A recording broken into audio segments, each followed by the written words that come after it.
સમી તાલુકાના દુધખા ગ્રામ પંચાયતના તલાટી ₹70,000ની લાંચ લેતા એસીબીના છટકામાં ઝડપાયા. ભ્રષ્ટાચાર સામેની ઝુંબેશને વધુ વેગ આપતા પાટણ એસીબી દ્વારા આજે શંખેશ્વર ખાતે સફળ ટ્રેપ ગોઠવીને એક વર્ગ 3ના કર્મચારીને લાંચ લેતા રંગેહાથ ઝડપી પાડવામાં આવ્યા છે.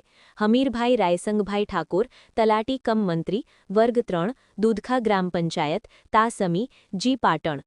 આ કેસના ફરિયાદી કોન્ટ્રાક્ટનો વ્યવસાય કરે છે. તેમને પૂરણ કામ માટે માટીની જરૂરિયાત હોવાથી તેઓએ દુધખા ગ્રામ પંચાયતના તલાટી હમીરભાઈ ઠાકોરનો સંપર્ક કર્યો હતો.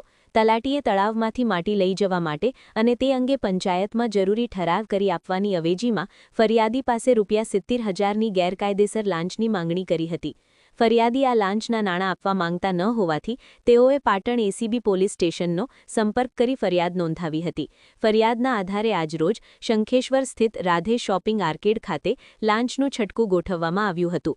આ દરમિયાન આરોપી તલાટી હમીરભાઈ ઠાકોરે ફરિયાદી સાથે હેતુલક્ષી વાતચીત કરી લાંચની રકમ ₹70,000 સ્વીકારી હતી.